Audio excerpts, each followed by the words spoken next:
Maksudnya menjual produk yang mengandung bahan berbahaya. Itu kan bisa masuk penjara resikonya. Betul, memang. betul, gitu. betul. Tapi kok ada yang sampai berani dan bertahun-tahun. Emang seseksi itu bisnis skincare ini? Rata-rata sih ownernya tahu biasanya kerjasama sih. Kerjasama dengan pabrik yang ngoplos. Jadi syaratnya apa supaya bisa mendapatkan Doctive Approve? Nah, kamu punya Bunda Maya nggak pakai Doctive Approve? Enggak, karena kan beliau nggak suka dengan kehadiran Doctive. Praktek-praktek tidak etis dalam memasarkan produk skincare yang dilakukan oleh oknum-oknum dokter. Itu apa saja? Ya tadi ini dioleskan, ya. Ini salah satu trik marketing dokter. Ini dianggap seperti flek. Jadi pada saat kita teteskan, nah itu diratain tuh, itu hilang. Wow, magic.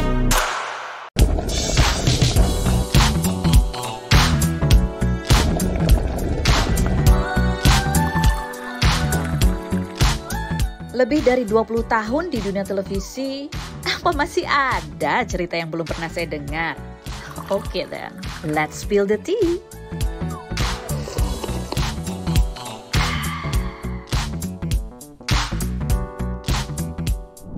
Spill the tea. Hari ini aduh suasana hangat-hangat cenderung panas ya karena bintang tamu kita adalah Doctive. Dokter detektif. Dokter detektif. Overclaim. Brang. Aduh, mudah-mudahan nggak ada yang perlu dibanting-banting di sini ya dok ya. Oke, silakan diminum dok. Nanti kalau misalnya haus atau apa gitu ya, nih aku tambahin dulu nih karena ini emang acaranya spill the tea. Ada apa yang akan di-spill hari ini? Seru pokoknya ya. Seru. Nah, Doktif ini kan munculnya baru aja ya, tapi langsung mencuat, membahana, ramai dan membuat keributan di mana-mana. Menggelegar di mana-mana ya, menimbulkan puting beliung di dunia perskincarean. Aku sempat kemarin ngobrol juga di acara Rumpi kan, dari mulai membahas keresahan dokter lihat kok banyak pemilik skincare itu flexingnya luar biasa gitu ya. Kayaknya bukan cuman Doktif ya, kayaknya Teteh kan juga bisa melihat itu ya. Siapa? Ngelihat dunia perflexingan. Iya sih. Iya. Suka ya Teh ya?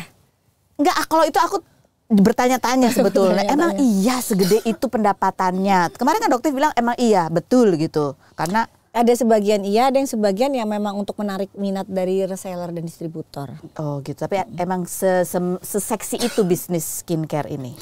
Iya, mungkin pada saat sebelum era mungkin 2 tahun yang lalu mungkin iya ya. Kalau sekarang mungkin lebih hati-hati ya. Oh, lebih gara-gara ada Doktif ya? Enggak juga.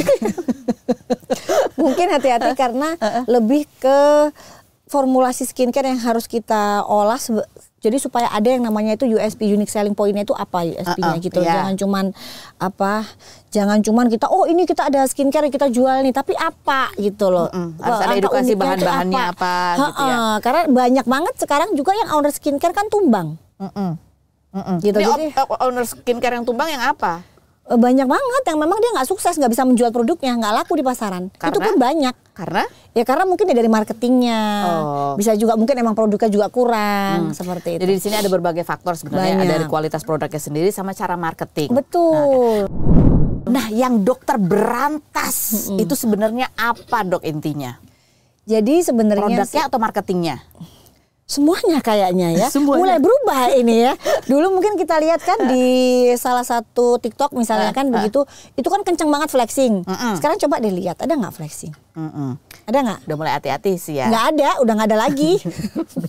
Udah bukan hati-hati, nggak ada lagi. Jadi flexing itu adalah bagian dari cara marketing kan? Itu gitu? adalah salah satu marketing. Jadi memang pada saat Doktif mengenal dunia TikTok itu kan awal tahun lalu ya. Itu pun Doktif sempat ditawarin untuk masuk ke dalam dunia pertiktokan. Itu ada 3 cara marketing sebenarnya. Satu, yang pertama flexing. Yang kedua menarik simpati masyarakat. Dengan cara mungkin giveaway. Terus menimbulkan simpati, misal seperti ada acara gimmick kesurupan misal. Kira-kira kan banyak tuh simpati. Oh ini dalam rumahnya ada orang kesurupan kayak gitu. Itu tuh bangun brand. Branding. Iya betul. Yang ketiga? Terus yang ketiga ya membuka kebenaran. Oh, jadi ini adalah yang ketiga paling nggak disukain, itu yang ketiga itu paling dihindari karena musuhnya juga banyak ini ceritanya. Oke, jadi adalah 3 tips bagaimana cara membangun branding melalui TikTok. Dan betul. Dokter memilih yang ketiga. Saya mikir ini kayaknya ketiga cocok. Kenapa? Karena Doktif kan aktivis ya Teh ya. Doktif ini aktivis dan memang tidak ada takutnya dalam jika tujuan kita benar itu Doktif bakalan hajar terus. Aktivis apa dulu tuh sebenarnya? Dulu Doktif itu sering banget sampai detik ini ya, mungkin sekarang agak sulit. Doktif itu kalau ada daerah bencana itu Doktif terjun pertama kali, yang resiko tinggi. Jadi memang yang orang dokter-dokter biasanya mikir ya 10 kali sebelum jatuh ke situ. Kenapa? Karena pada saat kita terjun ke situ resiko nggak balik itu tinggi. Oke. Jadi dokternya kan dokter umum ya? Dokter umum. Dokter umum kemudian mendalami di dunia estetika. Iya, sehingga dokter juga punya klinik sendiri. Tapi sebenarnya passionnya Doktif itu tetap untuk terjun ke lapangan di dunia kemanusiaan gitu. Oh, kalau boleh cerita di mana aja, di kejadian-kejadian apa aja Doktif pernah turun Dulu langsung? kita pernah di Palu Donggala, Lombok KLU. Terus mana lagi di Banten yang longsor. Banyak sih kalau disebutin, banyak banget. Dan yang paling berkesan yang akhirnya menimbulkan kerusakan di wajah Doktif itu ya pada saat COVID. Oke. Iya, COVID itu kan menggunakan masker di sekian jam, sampai kita sholat aja kita masih menggunakan pampers gitu ya. Nah, dan itu, baju yang itu susah banget. Jadi kalau udah daripada kayak begitu sholat aja deh gitu. Nah, jadi itu akhirnya wajah kurang lebih itu selama setahun ya. Jadi ya itu rusak akhirnya wajah. Dan itu karena pakai masker. Betul, maskernya kan juga bukan masker yang biasa kita masyarakat. Benar, berlapis-lapis pula ngap kan itu. Jadi itu ya kulitnya juga jadi iritasi. Akhirnya rusak. Jadi rusak. Klinik juga tutup waktu itu? Klinik tutup, sempat tutup 3 bulan. Benar-benar fokus di membantu COVID. Sampai kita terjun ke Jawa Timur, Jawa Tengah untuk membantu membagikan bantuan ke tenaga kesehatan, ke masyarakat gitu. Oke, jadi memang aslinya karakternya memang pembela kebenaran gitu ya.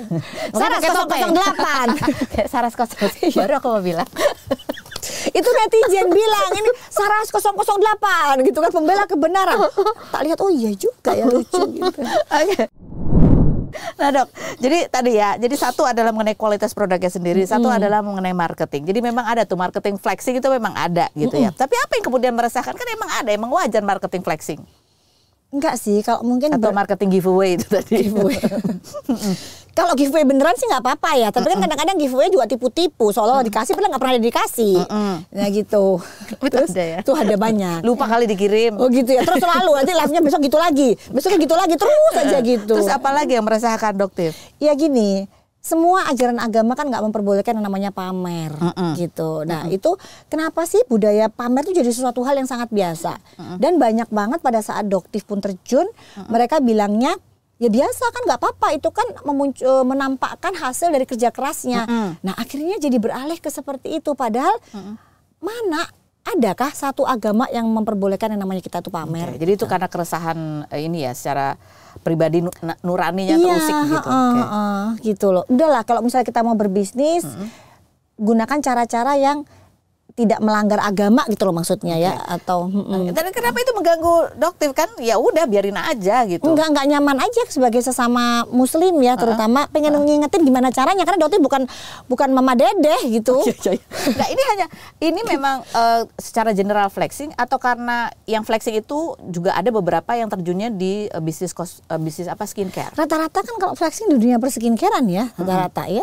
Hampir lebih dari 90% dunia flexing itu. Itu mengganggu juga apa karena mereka kompetitor dan itu mengganggu persaingan yang sih, sehat? Bukan. Enggak. Ya memang dari cara budayanya itu, karena kenapa kok yang ditonjolkan itu gaya hidupnya orang tersebut, bukan produknya. Jadi kan itu sesuatu yang menurut Doktif aneh. Harusnya kan kok dijualan skincare produknya dong. Gitu. Misal nih jualan apa namanya ini? Iya, cangkir. Teko, cangkir ya kan? Terus yang dijual kehidupannya Teteh kan gak nyambung sebenarnya. Ya mungkin maksudnya biar gini, kalau minum pakai cangkir ini jadi kaya. Gitu cara nggak langsung kan bahasanya gitu.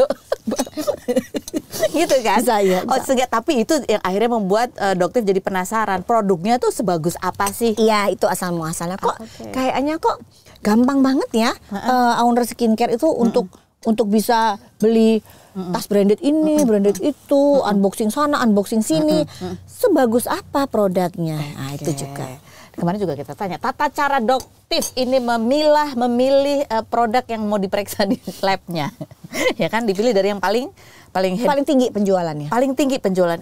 Dari paling tinggi penjualan itu ngeliatnya dari mana sih Dok? Kita kan punya ada tuh namanya kalau data. Kita bisa kelihatan tuh datanya. Jadi dari penjual owner ini penjualannya segini. Di mana itu ngeliatnya? Ada di kalau data, dicek. Dan itu harus bayar juga sih memang. Kita bayar untuk masuk ke situ untuk tahu risetnya. Untuk tahu itu data-data sales di dalam industri persaingan. Paling atas tuh ya. Betul, kelihatan. Nah, berapa produk yang dicek sama Doktif? Jadi gini, pada saat pertama kali itu di bulan Juni kalau nggak salah Doktif tuh beli produk sekitar 100-an produk. 100 produk dari 100 brand. Dari ada mungkin sekitar 50-an lah ya, 50 brand. 50 brand. Dan ini kan pasti pakai metode dong ya? Iya, betul. Maksudnya belinya di mana, apa sebarannya, berapa sampel Doktif gitu? pastikan belinya di official store. Official store ya? Jadi nggak beli yang asal di reseller atau ketemu di mana beli gitu? Pada saat kita melihat di Kalodata tuh ada linknya untuk pembeliannya, ada semua di situ. Dibeli di official store ya? Betul. Oke. Terus berapa kali ngeceknya? Satu item nih berapa kali dicek?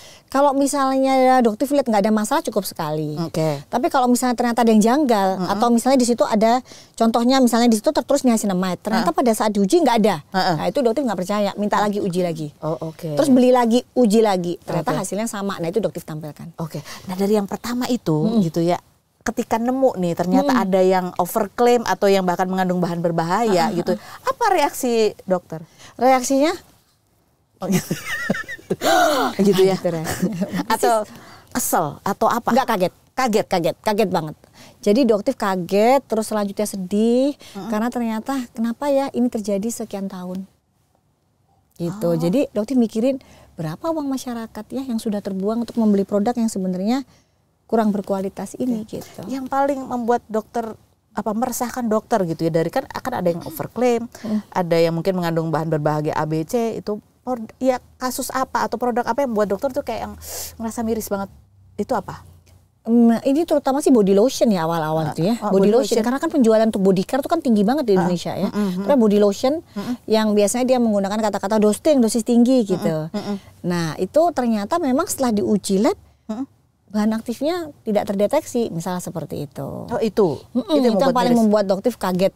Terus kalaupun terdeteksi cuma di angka 0,0000. Kenapa kaget? Kan cuma body lotion doang. Oh bukan begitu, karena ini penjualan ini kan berjalan sekian tahun. Sementara masyarakat tuh selalu berpikir, dokter kok saya nggak ada hasilnya ya, berarti kulit saya kulit badak. Nah, image seperti itu yang akhirnya terbentuk di masyarakat. Oke. Padahal bukan itu sebenarnya ya, karena emang produk yang kamu gunakan itu isinya kebanyakan air gitu loh. Jadi apa nih yang dibeli? Itu yang membuat saya. Itu yang kasus itu body lotionnya mahal harganya? Lumayan mahal. Lumayan sekitar 150.000. Dan itu klaimnya bisa membuat kulit lebih cerah. Iya betul. Ini itu ada. Itu bingung kapan cerahnya. 0,00 itu kapan? Ada nggak terdeteksi itu gimana kapan? Itu yang membuat miris ya. Enggak betul. Apalagi ada yang ya itu kan kemarin ada juga yang sudah kayak produk ditahan yang mengandung bahan berbahaya itu. Iya betul. Nah ini kan juga berjalan bertahun-tahun. Di mana ownernya malah diundang ke acara stasiun televisi, ya kan? Kayaknya Tata juga ikutan juga yang tapi ngundang. Tapi itu kan karena dia beli emas banyak. Nah tetap harusnya kan kalian juga cek dulu dong dapatnya dari mana jualnya. Aku udah tanya. Terus bilangnya apa? Iya karena bisnis sih. Karena bisnis, nggak ngomong itu isinya berbahaya. Ya karena aku nggak ngecek di lab sih waktu itu. Tapi ini sudah tengokin, kesana kan sudah masuk. Iya. Tengokin. Iya. Nah, iya dok pas ngecek tuh ya produk itu ya. Itu aku tanya nih reaksi. Itu kan mengandung bahan merkuri. Udah jelas kelihatan. Itu merkuri kan dari dulu kita udah tahu itu dilarang tuh. Iya benar. Itu dokter belinya di official store. Official store tempatnya dia. Dia berani itu jual di official store. Itulah yang Dokter bingung. Sampai sebegitunya. Tadi terang-terangan menjual produk itu tuh kan terang-terangan. Iya. Dia menjual produk yang jelas membahayakan masyarakat. Tapi dia dengan petentang masuk ke acara stasiun televisi yang untuk menaikkan branding dia. Itu juga membuat saya juga merasa, aduh kok bisa ya di Indonesia dan seperti dia beli ini Dokter. Emas banyak setiap hari Jumat dia beli. Sedangkan apa emas. yang apa akibat dari masyarakat yang menggunakan produk tersebut? Bisa terkena kanker darah, gagal ginjal dan lain sebagainya. Kerusakan wajah permanen, fleknya permanen. Kan itu menurut Dokter ini udah nggak bener gitu. Ceritakan dong dokter ketika nemu ini produk itu gitu. Pas ketemu ada merkurinya. Itu kayak gimana waktu itu? Pengalaman kalau mungkin kalau orang yang ada di depan mungkin sudah Dokter perkes mungkin ya gitu kan. Cuman kan udah kalau aduh ya Allah seperti ini loh Indonesia ini. Kalau misalnya Dokter nggak berani, ini kan resikonya sebenarnya jiwa dan raga teh. Iya. Ini resikonya sebenarnya udah nyawa. Buat Dokter karena mengguncang bisnis ya. Bener, karena yang dirugikan itu bukan cuma puluhan miliar, ratusan miliar bahkan triliunan. Dari penjualan bisnis skincare itu segitu perputaran uangnya. Iya, terutama yang berbahaya ya kan cepat. Karena kan dia kan responnya cepat sekali. Langsung kelihatan efeknya. Kelihatan banget. Gitu putih lah, pori-porinya mulus lah. Masyarakat Indonesia kan gampang ditipu dengan begitu, pengennya cepat yang instan. Gitu. Nah, Dok, ini kan jadi kita akhirnya nyebutnya oh ini ada mafianya gitu ya. Ini buktinya bisa bertahun-tahun aman beredar. Betul nggak sih seperti itu di bisnis ini tuh ada mafia? Mungkin kalau mafia kayak terlalu kasar banget gitu ya kalau mafia ya. Jadi apa dong sebutannya? Mafia sih memang. Gak bingung nyarinya yang lain. Soalnya kalau pas di Badan POM ditanyain kayak Prof Taruna kan baik tuh, lembut orangnya kan. Beliau tuh gak mau nyebutin kata-kata mafia. Tapi dia tuh bingung mau cari yang lain apa, sindikat. Sindikat boleh nggak sindikat? Sindikat bisa jadi. Tapi kadang-kadang mereka nggak saling kenal. Jadi gimana sih potretnya tuh seperti apa tuh bisnisnya itu? Jadi sepertinya ya mungkin pemainnya ya hanya orang itu aja sih sebenarnya pemainnya. Orang itu aja tuh maksudnya siapa, dari pabriknya kah atau memang ownernya yang nakal atau apa? Dari ownernya bisa, dari kong kali kong mereka berdua bisa, dari pabriknya juga bisa. Mungkin nggak bahwa sebenarnya kadang-kadang kan namanya owner kan nggak ngerti ya, nggak ngerti karena mungkin orang awam bukan orang. Kita ngomong ke Fanny aja deh misal. Aku nih, iya, gitu iya, ya. Karena aku kan misal ke pabrik, tolong bikinin ini dong yang gini. Pokoknya bisa gitu kan dia datang di produk ya karena dia bukan orang farmasi atau dia nggak punya tim farmasi sendiri, jadi dia percaya aja sama pabrik. Ada nggak yang kayak gitu? Banyak. Atau mungkin kayak gitu? Iya banyak. Itu juga yang akhirnya membuat banyak sekarang ya. Sekarang ini banyak owner-owner yang nggak seperti Tefeni ini, ya dia melakukan uji lab mandiri. Nah itu akhirnya tercapai tujuan saya. Jadi supaya apa, owner skincare juga lebih aware dengan produknya. Jangan main jual-jual aja. Jangan main jual. Jadi dari pabrik sudah keluar, kita lakukan dulu uji lab dulu, baru kita lepas ke pasaran. Tapi kan itu kan sesuatu yang beresiko ya dok sebetulnya ya. Maksudnya menjual produk yang mengandung bahan berbahaya. Itu kan bisa masuk penjara resikonya. Betul, memang. Betul, gitu. betul. Tapi kok ada yang sampai berani dan bertahun-tahun? Benar, betul. Ini arahnya mungkin kemana ya? Ke HS. Emang nggak pernah ada pengawasan gitu dok? Kalau ya dokter kan nggak bertanya-tanya kok bisa lolos gitu, ada nggak sih pertanyaan gitu? Ada. Cuman cukup kaget. Jadi kok ini kok nggak selesai ya bertahun-tahun. Banyak kok dokter yang melakukan review menunjukkan produknya ini loh. Tapi kan selama barang itu masih beredar di masyarakat, kan masyarakat awam kan nggak tahu ya, beli-beli aja. Gitu. Tapi memang pada saat dulu sebelum kepemimpinan yang sekarang ya Prof Taruna, itu memang agak lambat sih Badan POM-nya diakuin, dokter mengakui, dan punten ya untuk Badan POM. Tapi ya memang sebelum kepemimpinan Prof Taruna emang lambat banget gitu kerjanya, emang begitu faktanya. Gitu. Tapi kalau sekarang udah cepet banget. Bahkan misalnya dokter laporin ini ada link penjualan e-commerce mengadu bantu seset, nanti besoknya udah nggak ada linknya, cepet banget. Jadi kalau dokter laporin cepet banget tanggapannya sekarang. Oh, jadi memang di industri ini walaupun sudah ada aturannya bahwa yang dijual itu harus harus ada izinnya, harus ada BPOM-nya gitu ya. Yang kayak gitu, yang apa istilahnya bodong-bodong gitu lolos-lolos saja. Tetap banyak. Banyak. Bahkan yang kejadian kemarin yang dokter di Labrak itu kan, itu kan gara-gara mereview produk polosan ya. Nggak ada BPOM-nya? Nggak ada, sama sekali nggak ada. Tidak ada. Jadi memang polosan yang memang jelas itu melanggar aturan Badan POM. Polosan bener-bener nggak ada. Jadi baru cuman ngomong, loh kok ini nggak ada gitu ya? Iya, terus langsung dilabrak gitu. Jadi misalnya begini ya, misalnya kayak begini, misalnya ini kan jelas ya ada ini kan. Nah di sini kan juga jelasnya ada nih. Ada barcode-nya nih ya. Ada barcode-nya ya kan, ada NA-nya, semuanya kan ada kan logo, semua lengkap.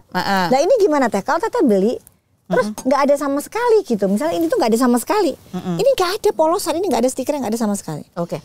Ini biasanya ya modus-modusnya itu apa, dicampur sama yang ada BPOM-nya? Atau iya, biasanya dia dicampur dengan obat keras. Jadi yang memang harus dengan resep dokter. Bahkan juga bisa dicampur dengan bahan berbahaya seperti merkuri itu supaya cepat.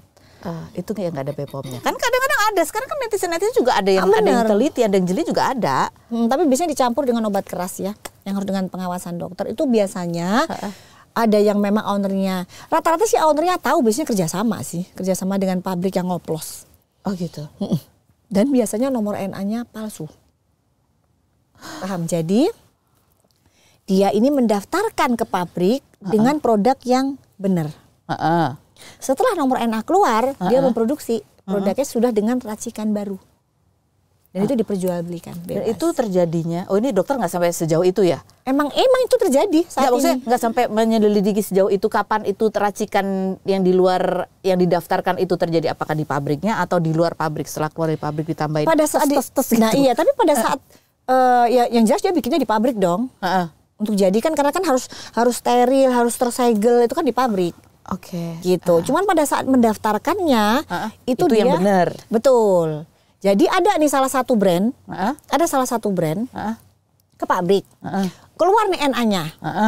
Setelah keluar NA-nya belinya cuma 100 ordernya. 100 pieces deh, gue order ini gitu misalnya, 100 pieces. Terus udah cuma syarat doang, habis gitu dia jual di pasaran ratusan ribu.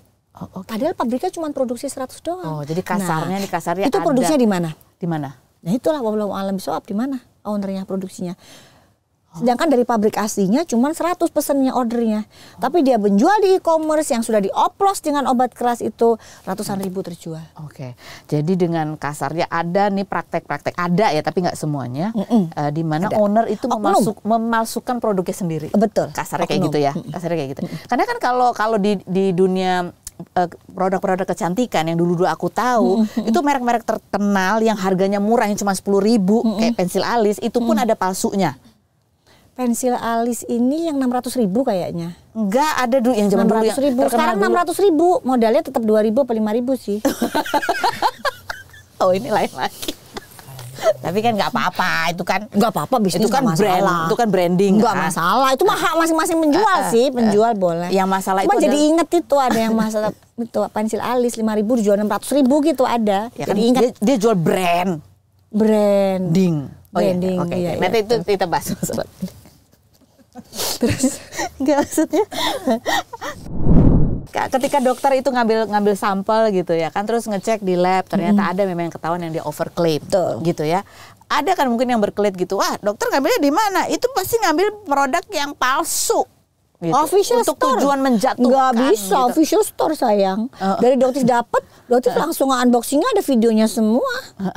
Ada ininya ya, ini belinya di sini ya gitu. Ada recordnya jelas, ada buktinya. Nah ini kan dokter membuat review kayak gitu kan, ya pasti tahu dong, pasti akan ada serangan gitu ya, ada yang akan berkelit. Ya tadi misalnya berkelit, ambilnya dari mana ini? Ini pasti fitnah kayak gitu misalnya. Atau ini kong kali kong, ini adalah untuk menjatuhkan bisnis gitu, persaingan bisnis gitu. Kalau sekarang sih serangannya nggak ke situ, karena mereka udah sadar diri, nggak mungkin, nggak bisa. Serangannya menggunakan buzzer. Jadi buzzer yang berkata betul. Jadi mereka ini menyerang mentalnya doktif. Yang sebenarnya mental doktif itu kan mental yang pejuang berani mati sebenarnya. Jadi gak ngaruh. Kalau cuma kayak begitu-begitu doktif ketawain aja sih. Gak ngaruh. Mereka begitu karena tahu metode yang digunakan doktif itu susah untuk fakta. Jadi data yang doktif bacakan adalah hasil lab dan itu susah sekali untuk bisa dibantah. Hasil lab, ada metodenya. Dan bahkan sudah dilaporkan juga ke Badan POM. Jadi ketika dokter ini ambil 50, terus ketika ada yang overclaim atau ada yang mengandung bahan berbahaya itu langsung dilaporkan? Iya, kalau sekarang ya, kalau yang kemarin-kemarin kan emang agak sulit ya, agak lambat. Kalau sekarang mah lebih cepat. Jadi bahkan sebelum dokter angkat pun ke medsos, udah dokter laporkan. Itu pun yang terjadi kemarin yang dilabrak itu pun sudah dokter laporkan. Jadi yang unboxing itu sebenarnya sudah sempat dokter tawarkan untuk diambil ke Badan POM. Gitu, tapi Badan POM bilang, "Dok, kalau memang kita itu kan harus beli sendiri dari Badan POM, bukan paketan yang dari orang lain." Oh iya, berarti boleh ya, ini unboxing saya sendiri boleh. Gitu. Jadi dokter sudah melaporkan, tapi dokter sendiri juga bilang. Jadi metode dokter bukan kalau dibilang, dokter ini memang sengaja menjatuhkan untuk persaingan, enggak ya, karena dokter hanya membacakan hasil lab. Betul, membacakan hasil lab doang. Salahnya di mana ya, Teh? Kan konsumen. Kali pakai acara banting-banting sih, overclaim gitu. Ya boleh, orang beli-beli sendiri. Duit sendiri mau dibanting juga terserah lah, Teh. Ayo, orang produk sendiri, salahnya di mana? Nah, misalnya Tete beli baju sendiri, terus itu Tete potong-potong sendiri, salahnya di mana? Ya kan? Iya. Salahnya di mana, aku tanya coba. Ya nggak ada. Nah, ya udah tuh kan beli ya. Beli sendiri, mau gunting-gunting sendiri, terus di mana? Menjatuhkan usaha fashion orang, gunting-gunting bajunya orang. Kan bajunya Teteh sendiri yang gunting Teteh sendiri. Iya sih. Masalahnya di mana? Iya, kan kemarin-kemarin ada yang suka gitu ya, konsumen yang protes gitu, dituntut balik pencemaran nama baik.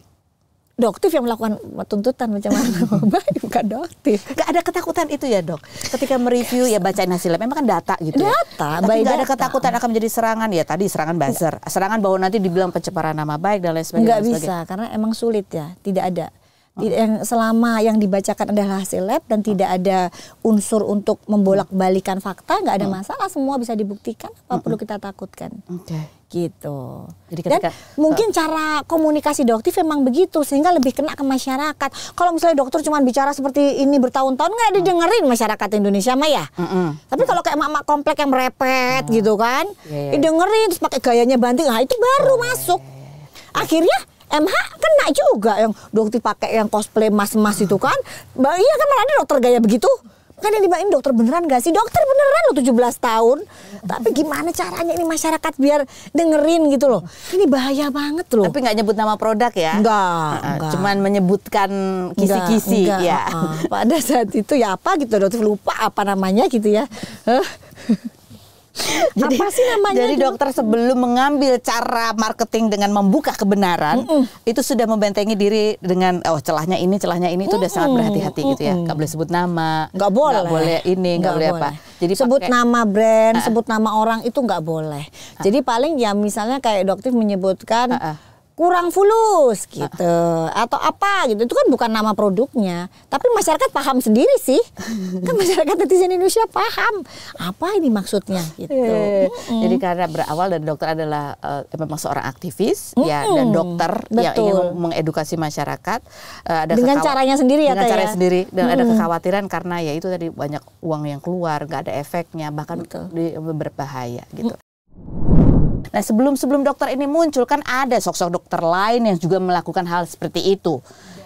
Iya, itu kita sebut saja inisial Dr. Richard ya. Karena emang dari dulu kita taunya gitu. Dan dulu Dr. Richard pun banyak fansnya karena dianggap sebagai dokter yang memberikan edukasi, membuka mata, membuat konsumen itu jadi waspada terhadap konten istilahnya kandungan-kandungan berbahaya dan lain sebagainya. Jadi kita bertanya-tanya, apakah dokter juga terinspirasi oleh gaya Dr. Richard waktu itu gitu? Kalau terinspirasi kayaknya maaf DRL enggak banget gitu kayaknya. Enggak mau terinspirasi dari beliau ya. Terinspirasi dari Dokter Ika, betul. Dokter Ika juga adalah seorang dokter reviewer yang beliau juga gencar banget. Ya gencar banget mengingatkan masyarakat atas produk-produk yang mengandung obat berbahaya. Apa bedanya dokter detektif dengan Dokter Richard?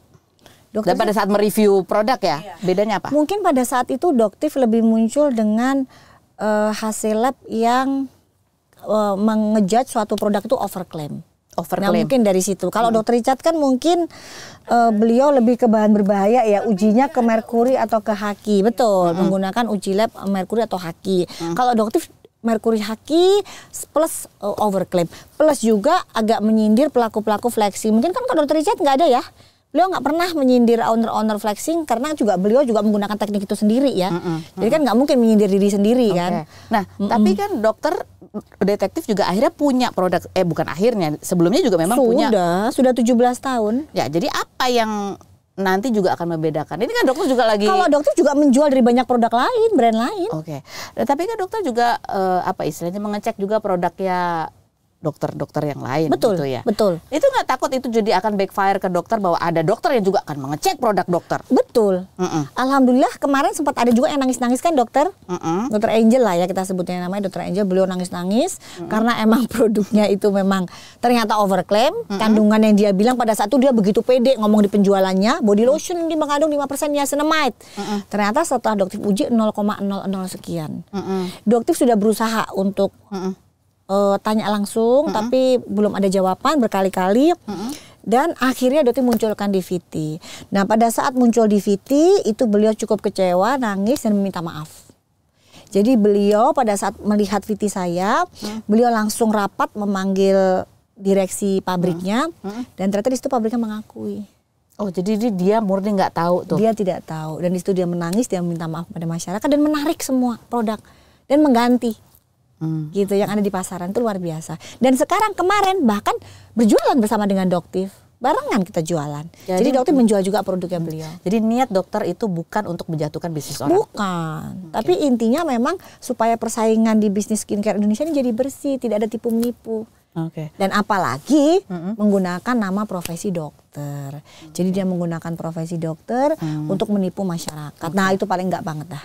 Jadi ini intinya adalah dokter. Arahnya tahu ya kemana ya? Dokter merasa bahwa persaingan di bisnis skincare ini udah nggak sehat.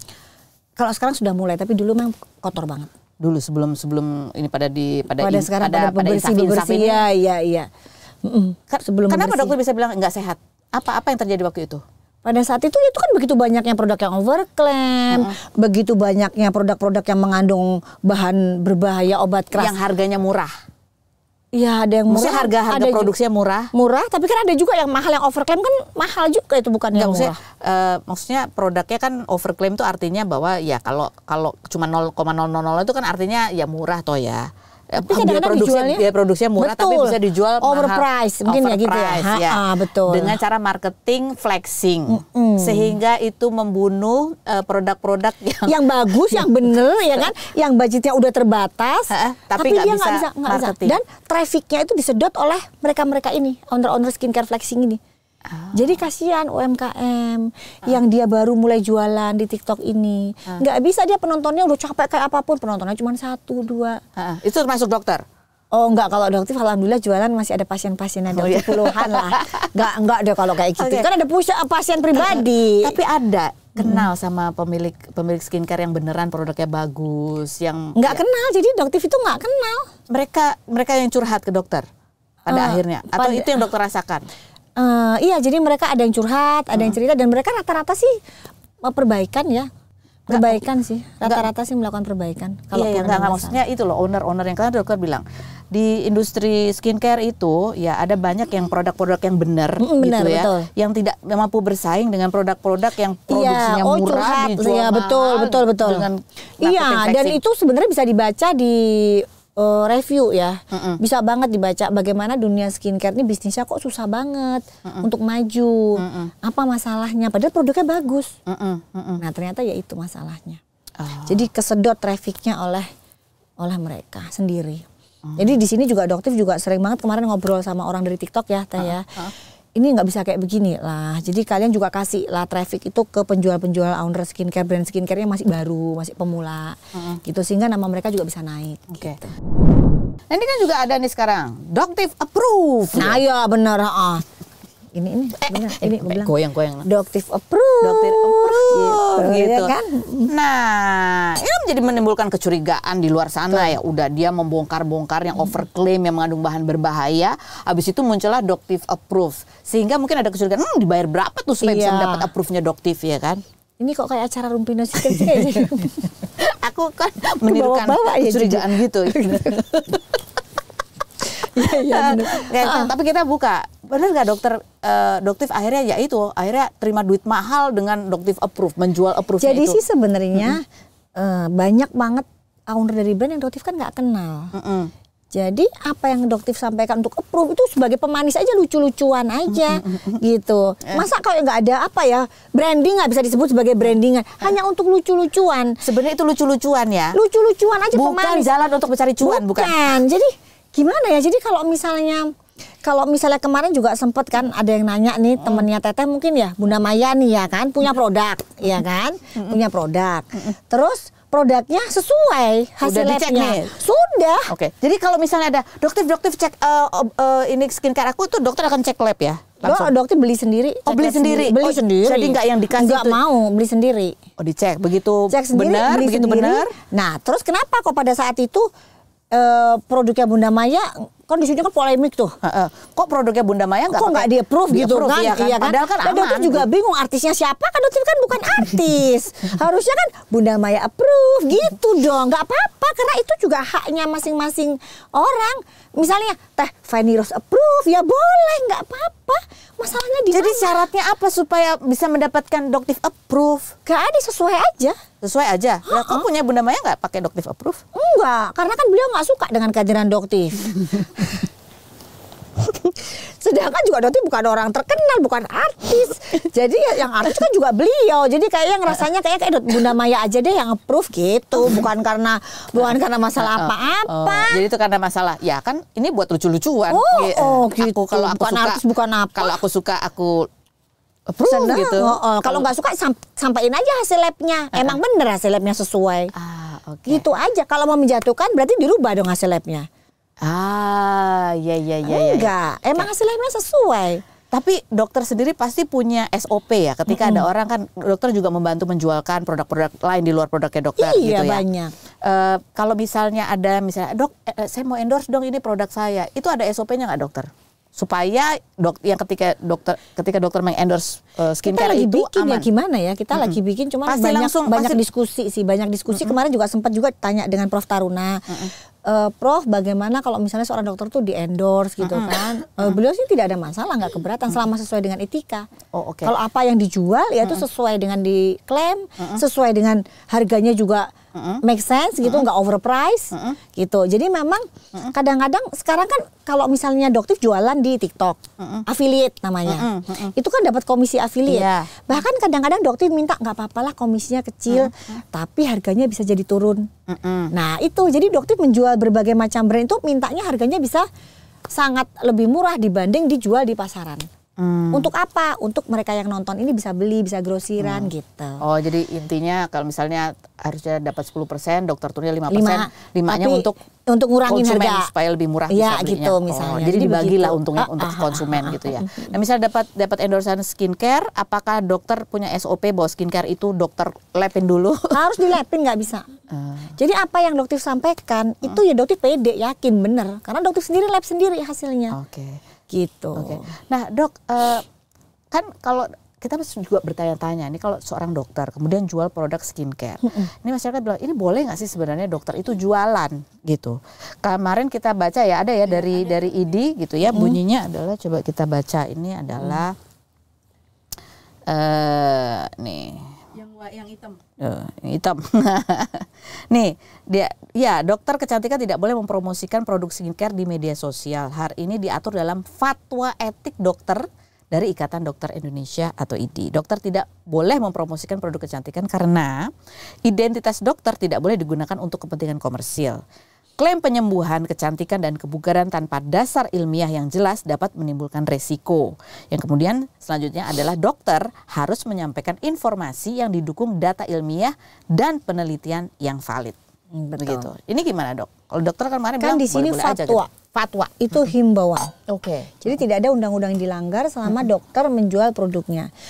Buktinya apa? Bertahun-tahun Richard pun kan menjual produknya. Gak ada teguran juga ya? Gak ada teguran juga, karena emang gak bisa disalahkan. Cuman yang cukup disayangkan, beliau ini dugaannya menjual produk yang tidak sesuai dengan apa yang dia klaim. Dan ini sekarang yang lagi diproses di Polda, dilaporkan di Polda. Jadi intinya aturan ini lebih kepada melindungi profesi dokter itu sendiri. Betul. Bahkan pun DRL pun sekarang lagi menjalani proses juga karena dokter laporkan di IDI. Gitu. Karena ada dugaan pelanggaran kode etik. Kode etiknya yaitu karena overclaim itu tadi. Overclaim, terus sudah gitu dia bisa mendapatkan surat izin praktek dalam waktu 9,5 jam. Itu termasuk masuk ke dalam MURI. Aku pikir apa termasuk dalam pelanggaran, ternyata masuk ke dalam MURI. Rekor ya. Rekor tercepat. Kalau perlu Guinness Book of Record juga masuk kayaknya itu. Karena tidak pernah ada untuk mendapatkan surat izin praktek dalam waktu 9,5 jam itu tidak ada. Ya. Klaim penyembuhan, kecantikan, dan kebugaran tanpa dasar ilmiah yang jelas dapat menimbulkan risiko. Ya. Jadi dokter memang tidak bisa bilang, oh ini pasti sembuh. Oh ini terbaik, tidak boleh. Jadi profesi dokter itu sendiri itu yang dilindungi sehingga ya dokter harus betul-betul taat pada aturan-aturan. Ya karena setahu aku di BPOM sendiri pun klaim segera menyembuhkan itu tidak boleh digunakan. Apalagi di box-box itu nggak boleh. Jadi bolehnya membantu, menghilangkan gitu. Tapi kalau menghilangkan nggak boleh sih, membantu menyamarkan gitu. Jadi tidak boleh, ada beberapa kata-kata yang memang tidak boleh. Jadi jelas ya tadi ya bahwa ini himbauan secara etika.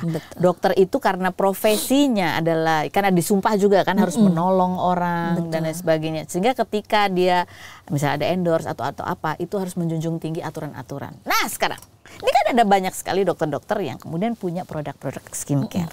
Dokter bisa sebutkan praktek-praktek tidak etis dalam memasarkan produk skincare yang dilakukan oleh oknum-oknum dokter. Itu apa saja contohnya? Satu ya contohnya. Jadi pada saat menjual produknya diiming-imingi dengan misalnya hadiah batangan emas. atau hadiah umroh. Padahal faktanya ya produk itu atau hadiah tersebut tidak pernah diberikan ke konsumennya. Ya. Jadi ada penipuan dong di situ ya. Ya, betul. Itu salah satu trik marketingnya. Yang kedua adalah menggunakan produk ini misalnya. Sebagai apa ini? Ini kan jadi betadine. Ini betadine. Nah, betadine ini ini kayaknya nggak pernah dipakai sih ya. Kayaknya nih. Alot nih. Betadine ini dioleskan. Ya, ini salah satu trik marketing dokter. Buat? Nah, terus ratain tuh ke sana. Ini dianggap seperti flek. Oh, jadi oknum dokter itu mengatakan bahwa ini flek, ini flek di wajah ini kalian. Seperti flek, tapi padahal dia netesin betadine. Oke. Ini terus, seperti flek di wajah kalian. Iya, betul. Terus dengan menggunakan produk dia ya. Ini kalau dokter nggak pernah loh ya pakai promosi pakai itu. Ini kan contoh aja. Contoh praktek-praktek tidak etis dalam memasarkan produknya yang dilakukan oleh oknum dokter ya. Betul ya. Kayak gini contohnya ya. Jadi pada saat kita teteskan, nah itu diratain tuh. Itu hilang. Wow, magic. Ya, Avatar. Menggunakan serum Avatar, produk magic, fleknya hilang. Oh, ini sebuah abrakadabra. Kisi-kisi itu ya tadi. Kisi-kisi itu ya. Produk Avatar itu.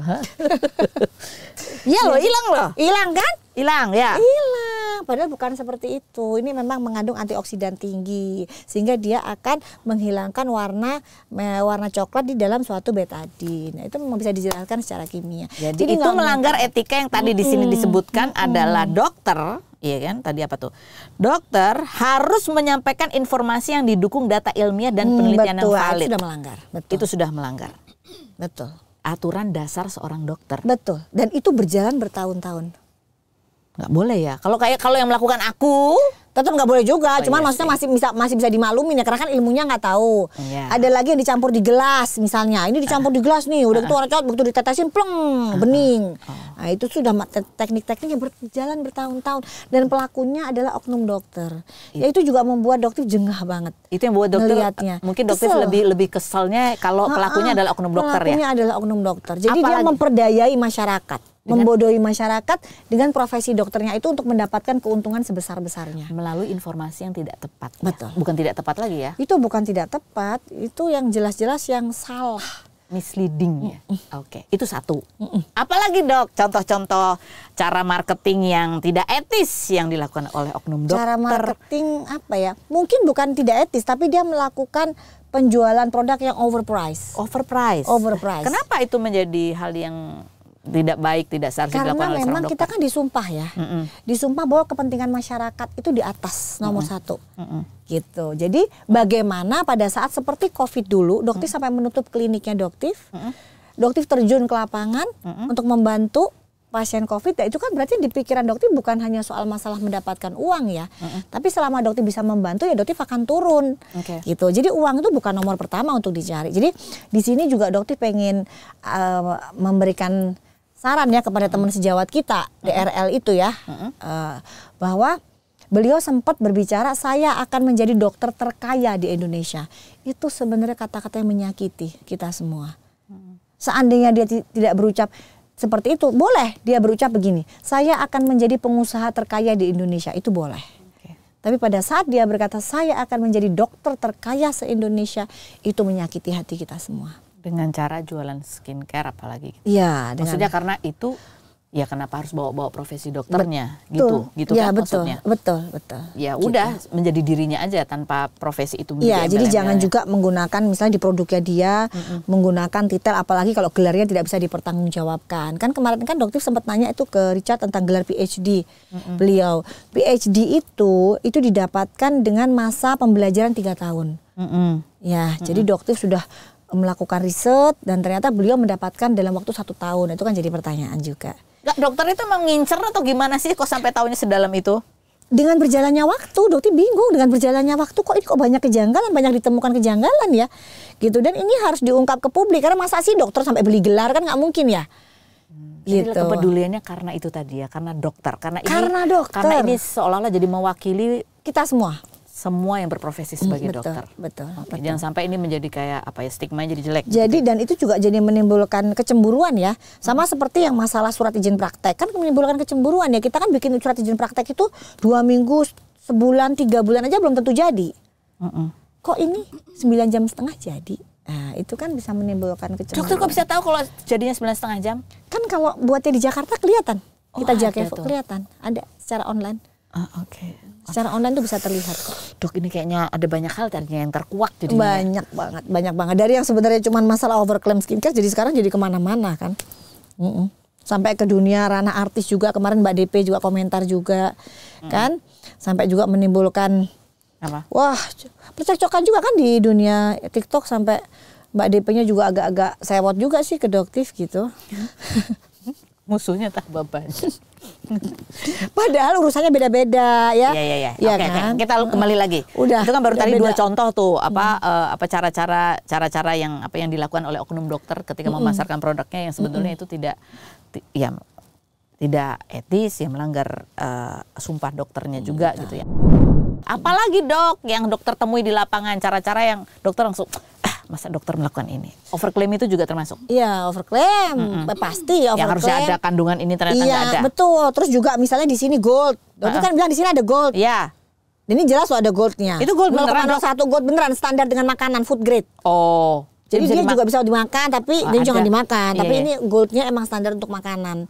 Jadi dia dia aman banget. Dimakan aja aman, apalagi cuma di kulit gitu ya. Nah ternyata dokter bilang ini gold, isinya ada goldnya. Ternyata bukan gold, cuma glitter doang. Nah itu kan dugaannya melakukan penipuan. Kalau seandainya nih klaim gold ternyata glitter, itu dugaan penipuan gitu ya. Itu tidak boleh, apalagi pakai dokter. Yang kemarin juga sempat Doktif melakukan uji coba di kapsulnya ya, dari DRL juga kan, yang beliau mengaku ada kandungan tomat putih.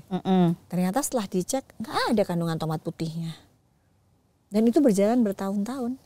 Jadi kerugian masyarakat sih Doktif taksir sudah ratusan miliar, bahkan hitungan triliunan gitu. Kalau Doktif nggak muncul, siapa lagi yang berani berbicara? Karena berurusan dengan DRL ini nggak gampang ya. Kenapa? Riweh itu banyak banget itunya. Apanya? Serangan baliknya riweh. Jadi kalau teman-teman cerita memang agak malas sih berurusan dengan dia ini. Serangan balik dalam bentuk haters, ya macam-macam, betul gitu. Haters. Terus sudah gitu kan asistennya juga yang melakukan editing video dipotong-potong sehingga framing media. Jadi penggiringan opini di media itu luar biasa. Bahkan kemarin kasusnya yang kemarin kan yang di Polda Metro digiring bahwa polisi melakukan pemaksaan, dipaksa, diseret, padahal kasusnya tidak seperti itu. Tapi masyarakat terbawa. Begitu juga dengan kasusnya Kartika Putri.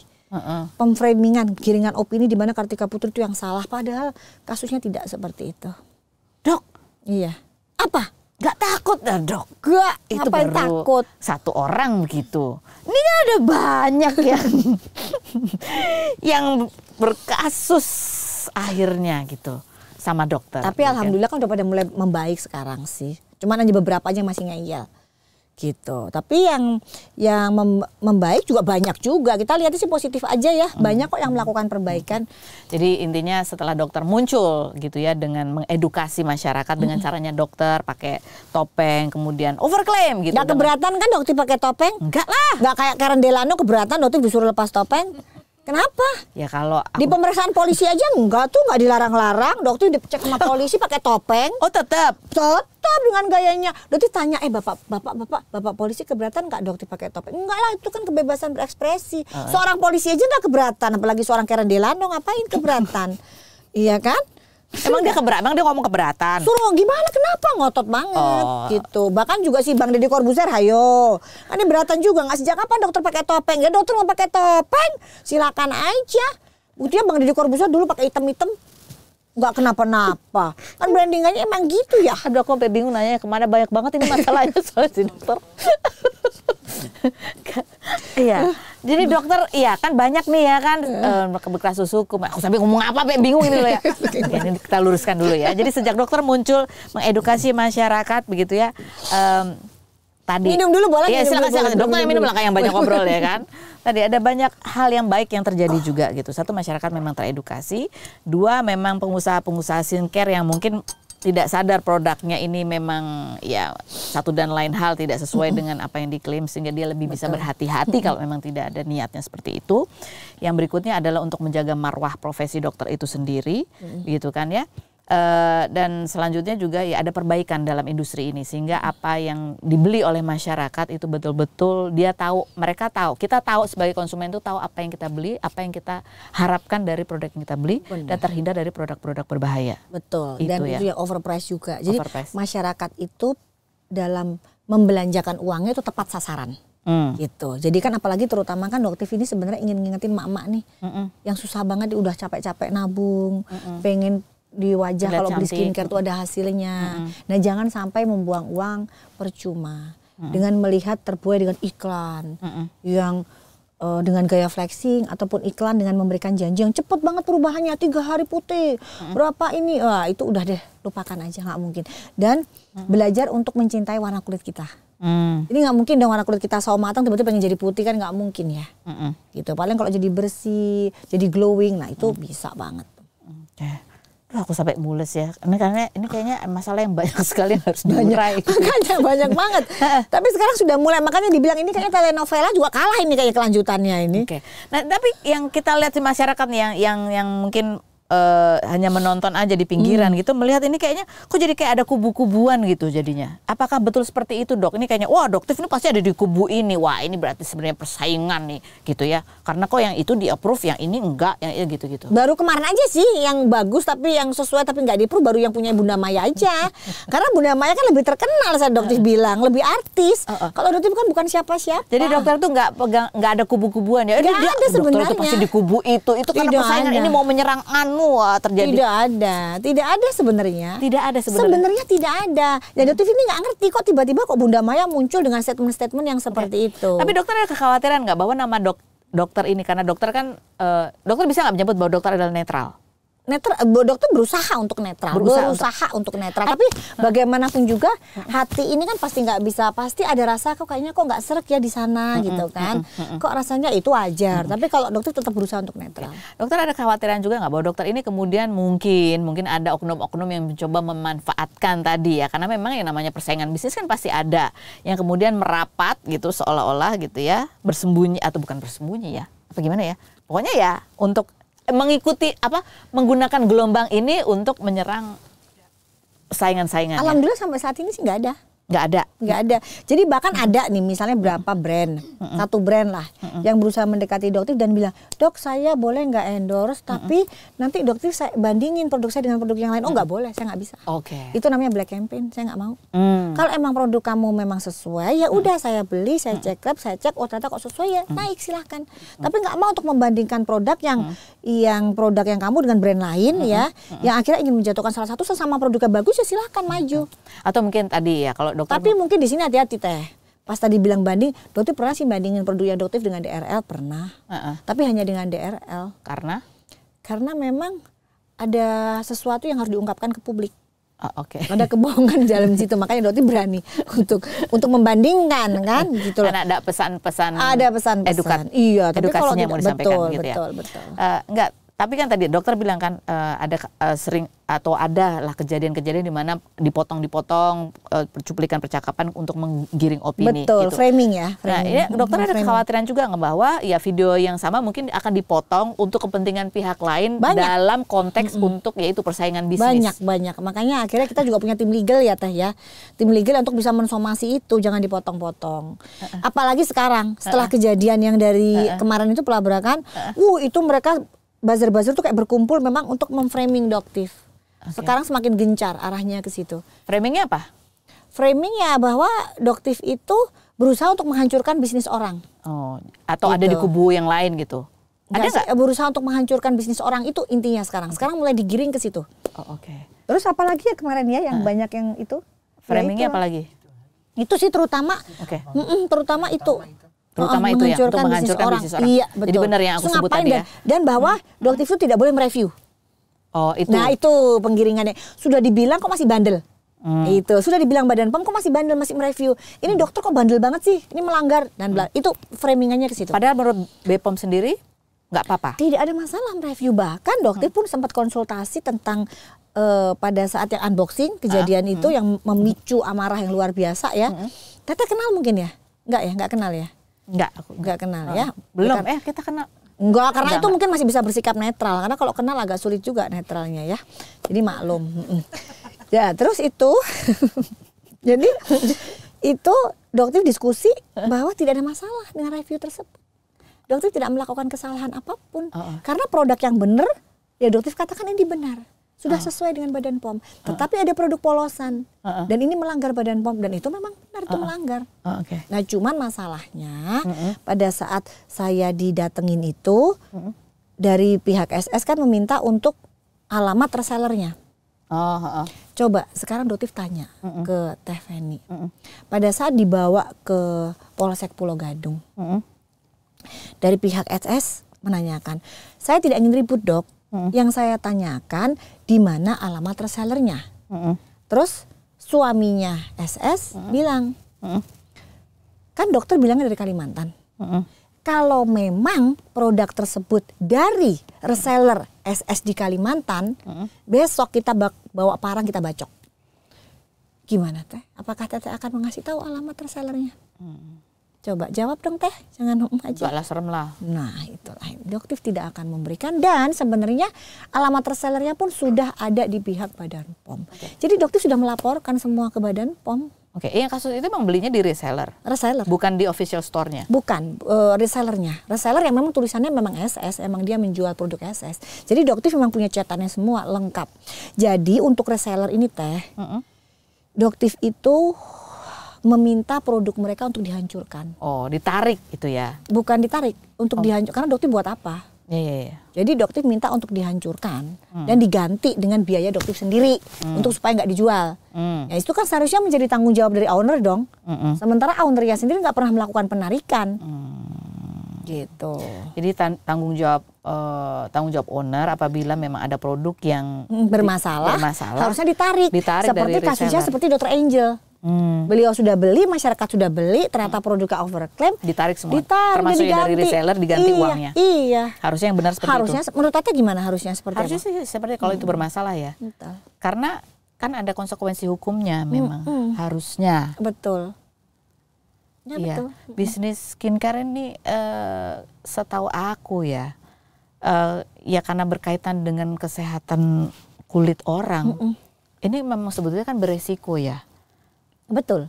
Karena kalau ada salah apa-apa itu kan kita jadi ikut bertanggung jawab sebagai owner sebetulnya ya. Iya, jadi di sini juga dokter menyarankan kepada para owner atau para calon owner skincare yang ingin berbisnis di dunia skincare untuk lebih memahami ingredient komposisinya.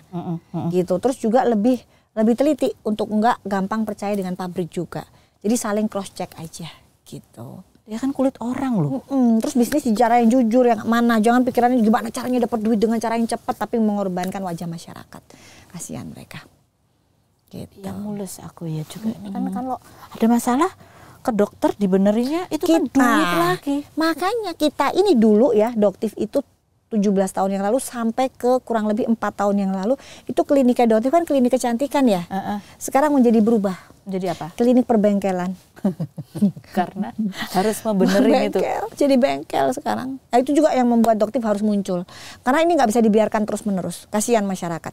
Datang dengan kondisi wajah sudah rusak, sudah menghitam, dengan pakaian seadanya yang pada saat Doktif tulis kan Doktif membayangkan ini berapa budget yang dikeluarkan. 500.000, 1 juta harus dia keluarkan per bulan. Belum tentu wajahnya bisa kembali seperti awalnya semula. Kasihan itu banyak sih. juga. Lelah sekali.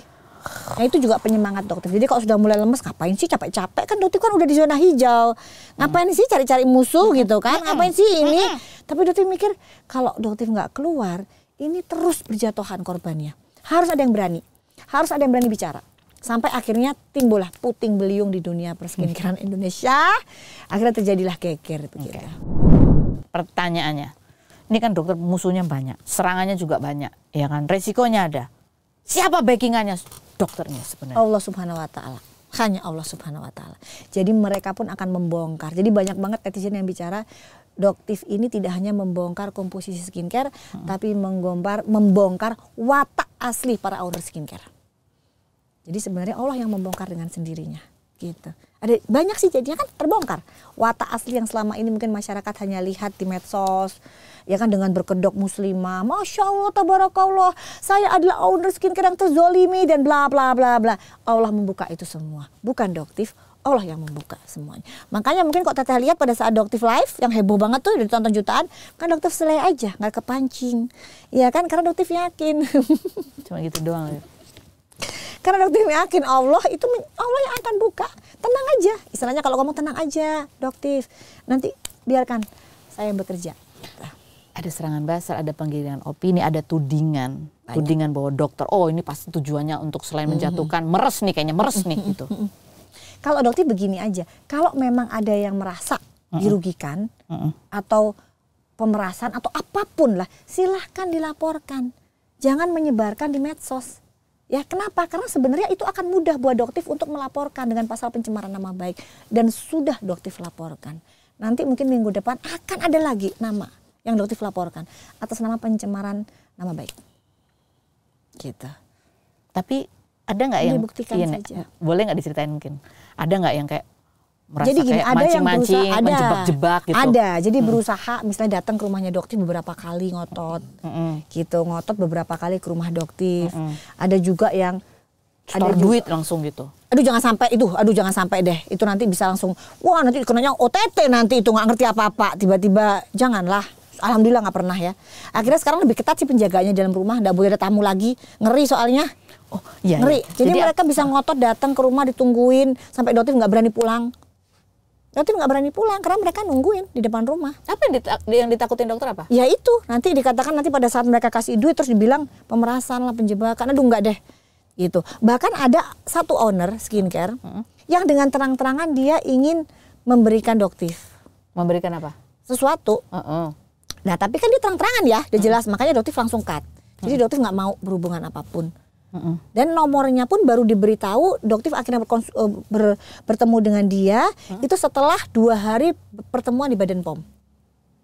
Jadi kita kan sempat tuh ketemu di Badan POM, tapi setelah 2 hari kemudian baru dia bisa mendapatkan nomor Doktif, karena setelah Doktif lihat, oh ternyata dia memang udah berubah, dia sudah tidak lagi menjual produk yang berbahaya. Kalau itu baru dokter mau ketemu. Betul, berarti kan sudah aman. Jadi bukan dalam arti dia berusaha mendekati Doktif, menyogok Doktif, tapi dia pengen tetap menjual barangnya. Ah itu nggak bisa. Gitu. Jadi dia pengen tetap berjualan. Nah itu yang Doktif nggak mau. Jadi dia pengen tetap berjualan produk yang berbahaya, produk yang overclaim dengan cara menyogok Doktif. Nanti ujung-ujungnya diarahkan ke pemerasan. Gitu. Nah itu nanti kita lagi urus ke ranah hukum. Dok, nah aku juga sempat tanya kemarin, dok kan ini dokter ya mereview, mengedukasi, banyak yang masyarakat yang merasa terbantu, tercerahkan gitu ya, dan dokter jadi dokter kesayangan. Jadi kalaupun ada serangan mereka menyerang balik. Tapi kan di ininya kan di opini, digiring opininya kan Doktif membayar buzzer. Enggak ya, bayar nggak dok? Demi Allah satu pun tidak, sepeser pun Doktif tidak pernah keluar uang untuk membayar buzzer. Jadi dokter pakai untuk duit. Ngerti buzzer aja nggak ngerti gimana, matiin live aja baru belajar kemarin nih gimana caranya kita. Ini gimana matiinnya aja baru 1 bulan setelah Oktober mungkin baru belajar matiin live itu gimana. Jadi siapa caranya. biasanya matiin live-nya? Ya timnya aja gitu nggak ngerti. Kemarin aja waktu pas live sama si Tasya Farasya yang matiin. Wah ngerti cara matiinnya. Ya, apalagi ngomong, gaptek lah kita. Kok ngomongin soal buzzer, di mana ngumpulin buzzer? Gitu. Nah dok, ya dulu kan ada juga nih ya dokter yang mengedukasi juga gitu kan, memberitahu bahan-bahan berbahaya dan lain sebagainya. Dokter Richard? Itu siapa ya? Terus kemudian jual produk sendiri. Betul. Tapi produknya itu kemudian direview dokter overclaim. Betul. Dokter bukan overclaim sih, pada saat itu seharusnya Doktif jatuhnya pada false claim. Karena kan tidak ada false claim. Jadi klaim yang salah. Klaim yang salah. Jadi di situ dibilang mengandung tomat putih, padahal tomatnya hanya berbentuk stiker saja. Hanya stiker saja. Tapi isinya tidak mengandung tomat. Oh, hanya stiker. Ada kandungan tomatnya tapi di stikernya. Gitu. Ada. Jadi desainnya. Iya, desain. Desainnya mengandung tomat. Iya, betul. Gitu. Nah, itu jelas dong harus Doktif. Iya, nggak boleh ngomong ke publik. Ini mengandung tomat putih, tapi betul. Tidak disebut bahwa tomatnya ada di. Nggak salah sih sebenarnya. Makanya kan, karena dia mengandung, dia ngomongnya cuma ini mengandung kan, ini mengandung. Gimana sih? Ini mengandung tomat putih. Ternyata stikernya yang tomat putih gitu. Kagak paham juga ya. Gimana tuh cara trik marketing apa ya? Nah, tapi kan dokter juga punya produk sendiri nih, ya kan? Dokter bisa menjamin nggak bahwa dokter juga tidak akan melakukan praktek-praktek overclaim maupun false claim? Jangan. Kenapa? Karena dokter selalu melakukan uji rutin. Jadi bisa bikin batch baru, masukin ke lab dulu, sesuaiin dulu gitu. Nggak pernah, karena kan pelajaran juga. Masa dokter bilangin ke orang nanti sendiri nggak ini? Dari dulu begitu atau sekarang-sekarang? Agak-agak ini 2 tahun ini. 2 tahun ini. 2 tahun ini sih baru serem juga. 2 tahun ya, tapi setelah 2 tahun akhirnya terbiasa. Akhirnya mereka juga pabriknya pada paham, Dok, udah ada batch baru, masukin ke lab. Gitu. Nggak seremnya kenapa?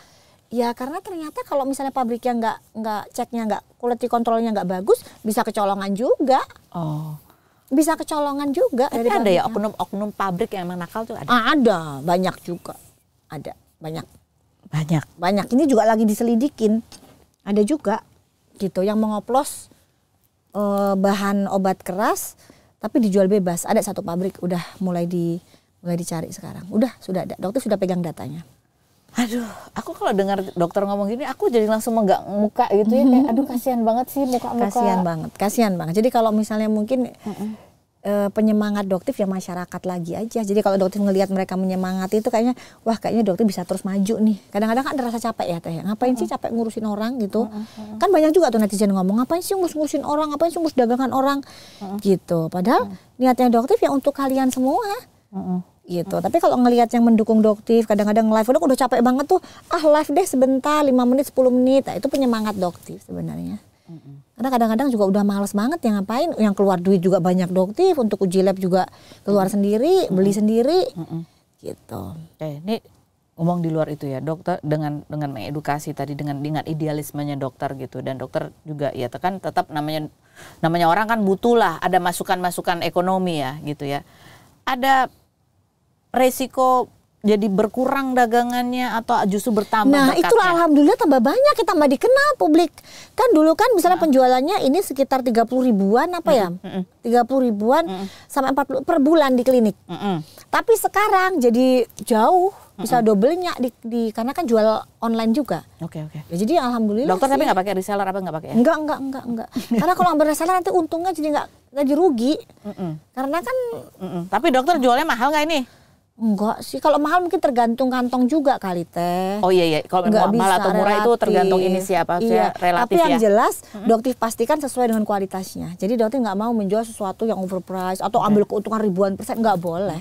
Nah itu nanti kan ada orang yang jadi curiga, wah ini dokter pasti menjatuh-jatuhkan lain karena mau jualan skincare sendiri nih gitu. Itu memang udah dari dulu jualan. Dan dokter kan juga jualan. Itu juga jualan produk lain juga, gimana? Kalau mau ngejatuh ngapain dokter jualan produk-produk yang lain? Jadi produk skincare lain juga dokter jualan? Iya jualan juga. Asal emang sudah di dokter uji lab emang sesuai klaimnya. Banyak banget brandnya. Brand lokal, brand luar banyak banget yang udah dokter jual. Jadi kalau dibilang dokter mau menjatuhkan itu buktinya brand-brand yang aman-aman juga naik tuh penjualannya. Salah satu brand misalnya yang H ujungnya, itu cuma 25.000 apa satu serum. Itu sekarang penjualannya ratusan ribu setiap bulan. Dokter nggak dapat apa-apa tuh, bahkan sampai sekarang ownernya nggak kenal. Kenapa dilakukan? Ya karena kan ngebayangin masyarakat bisa simpan uang berapa ratus miliar kok di total untuk membeli produk yang sesuai nih. Biasanya kan anak generasi muda Gen Z tuh yang biasanya seneng nyoba pakai serum-serum. Dia cuma beli itu aja ternyata udah ada efeknya. Itu kan kepuasan batin yang nggak bisa dinilai dengan uang Teh. Gitu loh. Ngerasa ya Allah akhirnya selamat ya duitnya masyarakat berapa miliar nih bisa diselamatin. Nah itu kepuasan batin. Seneng aja. Oke, jadi tidak ada backingan orang kuat. Bisnis besar, brand besar, wah ada, owner skincare aja. Yang mulai terancam dengan persaingan bisnis skincare. Betul.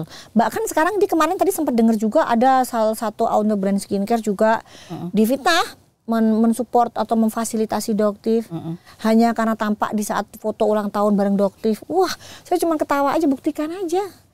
Orang dokter itu baru mengenal mereka kemarin tuh baru mengenal, dan untungnya produknya sudah dokter review sebelum dokter kenal. Jadi dokter sudah review duluan, baru dokter itu kenal. Untungnya di situ. Walaupun satu daerah? Enggak sih, beda kota. Orangnya di Jawa Timur, gitu kan. Saya kan di Jakarta, dia mah di Jawa Timur, gitu. Karena itu pun gara-gara terkait dengan satu kasusnya si kakek Sahrul itu. Kakek Sarul. Aduh, aku nih kudet ya. Jadi udah banyak ya penggiringan opini, fitnahnya, tudingannya komplit. Komplit banyak. Karena dokter sudah menggoyang sebuah bisnis perputaran uang dan pemasukan yang nilainya triliunan.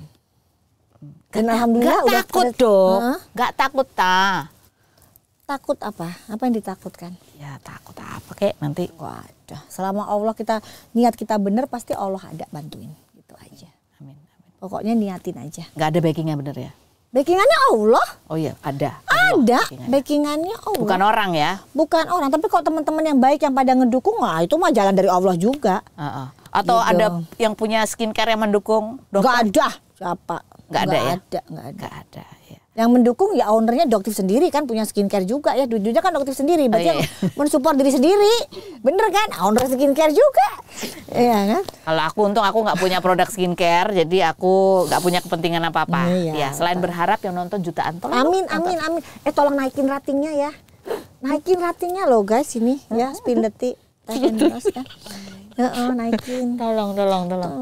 Okay. Dok, ya ampun punya keberanian seperti itu. Keluarga ngomong apa? Keluarga bilang udah selesai, cukup, udah jangan dilanjutin lagi. Udah, ini kapan selesainya? Udahlah kalau bilang ke ibu, udahlah Bu, hapus aja itu aplikasi itu dari handphone, udah nggak usah ikut-ikutan. Gitu kan udah pada tegang semua kan kalau ngeliat, aduh ini apa lagi ini, kalau hai guys, udah pada stres semua udah. Apalagi ini. Tapi dari dulu emang gaya dokter ya seperti ini. Emang gayanya begini. Jadi kalau pada saat pertama kali disuruh muncul itu ya Teh ya, Teh ini lucu. Jadi pada saat pertama kali edukasi itu, dokter itu masih kaku gayanya, masih sesuai dengan skrip, serius gitu kan. Tapi dokter mikir itu yang lain pada ketawa semua, itu kan bukan dokter banget ya gayanya ya gitu kan. Akhirnya udahlah jadi aja diri dokter sendiri. Emang ada yang suka ya dengan gayanya dokter yang rame gitu kan, yang akhirnya di branding oleh DRL sebagai emak-emak komplek ya kan. Ya cocok juga ternyata emang kayak emak-emak komplek. Enggak, yang nyuruh siapa? Enggak maksudnya yang nyuruh untuk mengedukasi agensi, dari pihak agensi kan. Dokter kan ada agensi kan, nggak ngerti apa-apa soal dunia ini. Ngatur-ngaturnya gimana kan nggak ngerti. Jadi kan ada agensi. Ada agensi bilang dokter edukasi aja ke masyarakat bagaimana caranya. Ini agensinya ini untuk menyarankan dokter apa ngebranding ya, personal branding untuk betul. Di sosial media. Betul, supaya lebih didengarkan nih apa nih untuk membantu masyarakat untuk mendapatkan produk yang sesuai gitu loh, untuk terhindar dari produk-produk skincare yang mengandung obat keras berbahaya. Itu ini agensi, maksudnya agensi emang dokter nge-hire agensi itu untuk personal branding. Masuk ke personal branding, betul, karena kan nggak ngerti apa-apa dokter. Seniat itu ya dok ya? Bener. Jadi ternyata, tapi yang lucunya memang pada saat dokter cerita dengan brandingan dokter yang pada umumnya diketawain gitu loh, kan bukan dokter banget. Enggak, apa awalnya sampai meng-hire agency, mau personal branding supaya dikenal tuh apa? Titik poinnya tuh apa? Kan pada saat awal dokter awal keluar itu kok nggak didengerin sama masyarakat gitu, followernya dikit banget kan, cuma 33 orang. Tujuannya memang untuk mengedukasi ya? Bukan gitu untuk jualan? Kalau jualan sudah lama jualan Teteh. Jadi itu udah lama jualan mah. Udah laku lah pokoknya. Udah laku, makanya kalau dibilang ini kenapa ya orang jualan offline aja udah puluhan ribu gitu loh. Jadi ini baru mengedukasi ya? Iya. Baru nemu mainan baru nih namanya TikTok. Nah iya, bener lucu deh. Seneng loh ternyata, lucu. Pada saat itu sudah pakai topeng? Awalnya belum. Awalnya kan belum ada. Belum muncul nama Dokter Detektif. Belum. Dokter Detektif ini muncul pertanggal 5 September 2024. Itu udah pakai agensi itu ya? Itu sudah dari agensi mah udah awal. Oh dari awal. Nggak agensi yang bilang pakai topeng dah gitu? Nggak ada. Nggak ada. Jadi dari dokter sendiri. Dari diri dokter sendiri, karena ngelihat di lemari itu ada topeng yang sudah 12 tahun nggak pernah dipakai. Kan kalau di luar negeri, di Italia kan pesta topeng biasa ya. Terus saya pikir-pikir kayaknya kalau jadi detektif lucu deh pakai itu gitu kan. Akhirnya kepakai juga. Nama dokter detektif itu siapa, ide dari siapa? Dokter sendiri, bukan, nggak ada siapa-siapa, dokter sendiri. Ilham aja dari Allah. Karena kan kalau misalnya pakai namanya dokter biasa banget ya, dokter namanya dokter kan biasa banget. Tapi kalau dokter detektif lucu aja gitu, seru. Itu pagi-pagi, nanti bangun pagi tiba-tiba udah dokter gitu. Jadi ide awal yang mendorong dokter untuk mengedukasi pas ketemu mainan baru itu ada apa? Kejadian apa? Atau apa yang tiba-tiba ini harus diedukasi nih gitu? Ya dengan ada sebuah momentum apa itu? momentum sih sebenarnya banyak banget. 3 hari berturut-turut itu Doktif memimpikan sesuatu bahwa sudah harus terjadi perubahan di dunia perskincarean, yaitu yang disebut dengan angin puting beliung itu. Doktif sering banget mimpi itu 3 hari berturut-turut, banget sering mimpi itu. Jadi Doktif mikir ya udah berarti Doktif harus turun dengan segala resikonya, dan ternyata terjadi sekarang. Mimpi aja itu. Mimpi aja.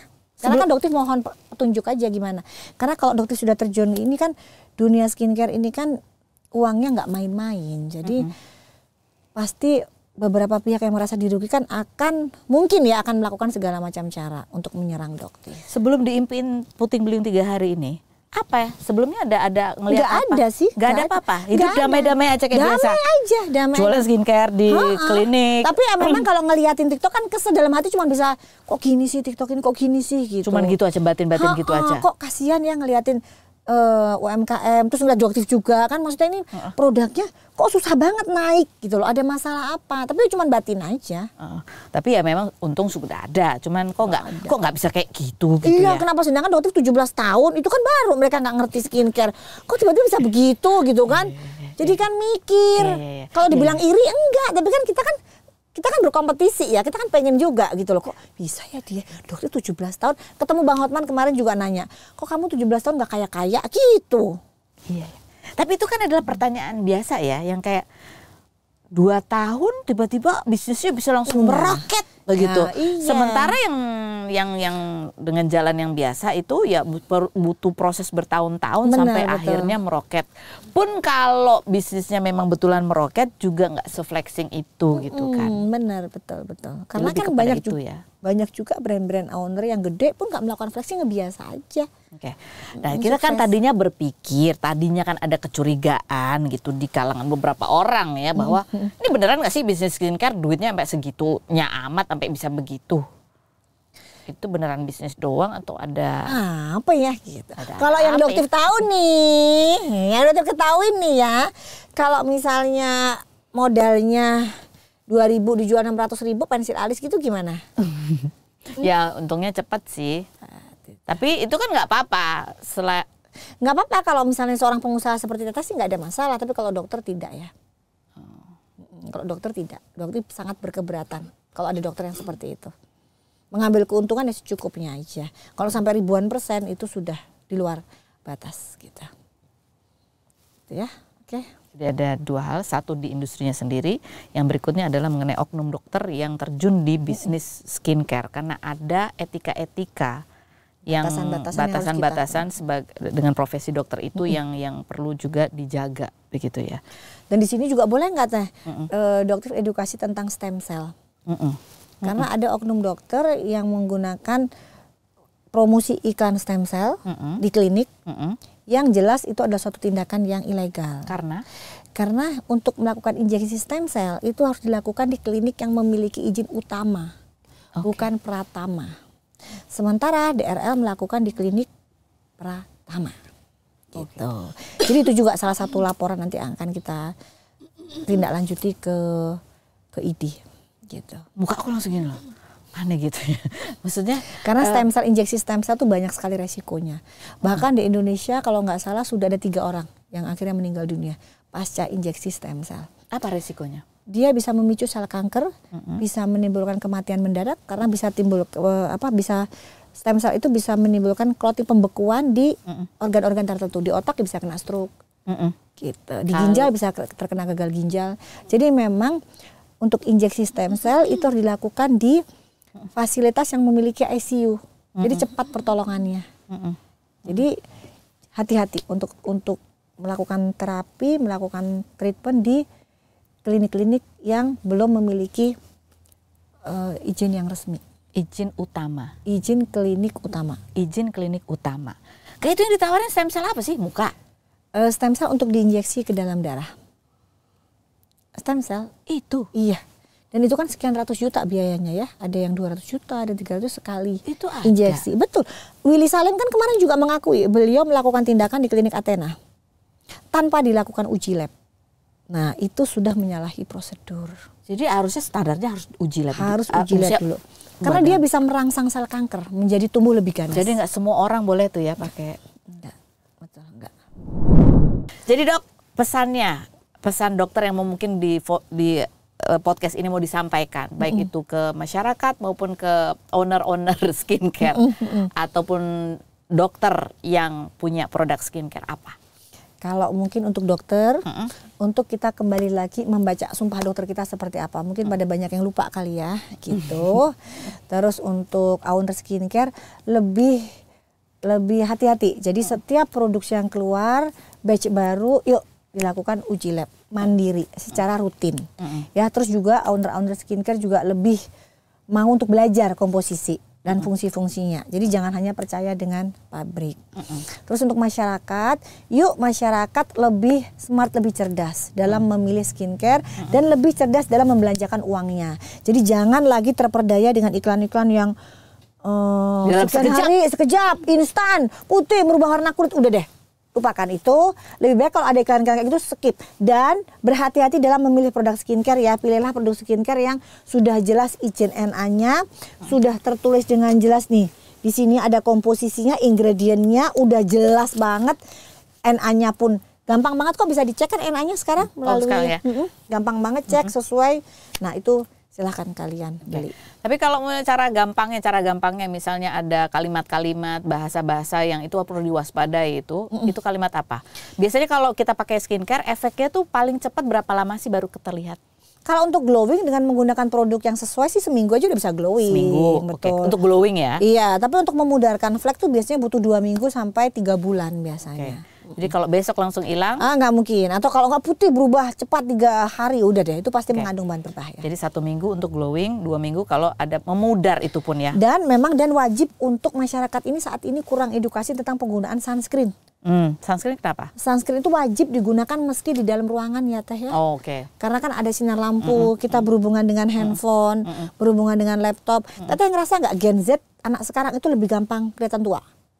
Itu karena sinar handphone, dari gadget. Kan mereka kan berjam-jam tanpa menggunakan sunscreen. Jadi sunscreen itu wajib dengan SPF minimal 30 dan diulang penggunaannya di pagi, siang dan sore. Nah, itu untuk ya kan ada sekarang kayak retinol atau apa. Itu umur berapa sih sebenarnya orang boleh pakai skincare dengan kandungan-kandungan? Kalau retinol itu biasanya memang di atas usia 20. Kalau dulu sih masih di atas 25, tapi kan sekarang di usia 20 aja udah mulai kerutan-kerutan.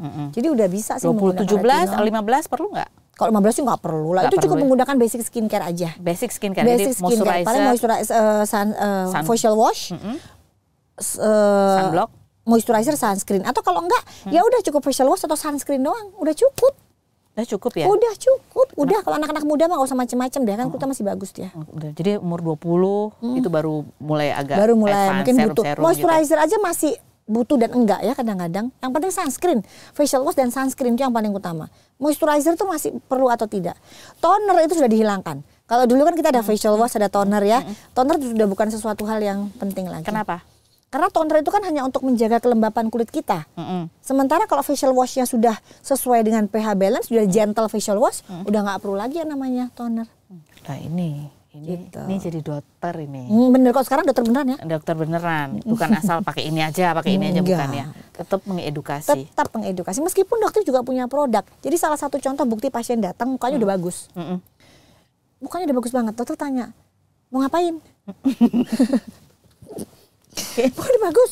Gitu. Iya saya sudah pakai produk. Ya udah lanjutin aja daripada pakai produk saya ntar gak cocok. Itu kan produk itu aman yang kamu pakai. Nggak masalah, lanjutin aja. Ya saya harus mengucapkan begitu karena dia mau udah cocok di produk itu. Jangan karena dia datang ke klinik saya pengen berubah. Enggak, saya nggak pernah. Meskipun saya punya produk sendiri. Karena itu prinsip. Oke, baik. Gitu. Oke. Udah sampai minum banyak, sudah habis. Ya, udah kayaknya belum ada pertanyaan baru lagi ya karena aku tanyakan ke Doktif. Kita ikuti saja gonjang-ganjing puting beliung di dunia. Ada satu tadi saya mau nanya nih ke Teh Feni. Oh gantian? Boleh nggak Teh? Boleh nanya. Kalau misalnya kita nggak setuju sama orang terus kita labrak gitu, datengin gitu, terus kita maki-maki, kita tunjuk-tunjuk gitu, boleh nggak Teh? Nggak setuju. Boleh nggak? Tunjuk-tunjuk. Boleh nggak kayak begitu, perilaku kayak begitu? Boleh nggak sih di hukum Indonesia?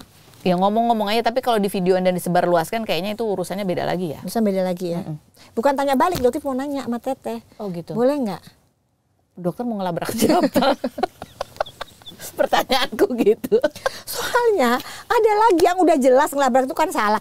Masih dia bilang nggak apa-apa katanya. Kok yang namanya ngelabrak sekali-kali ya boleh-boleh aja gitu. Kan dokter bingung ya. Berarti nggak ada pelajaran diambil dari kejadian kemarin. Dia masih melakukan itu, masih ngomong seperti itu di live streamingnya. Yang namanya labrak tuh sekali-sekali boleh-boleh aja.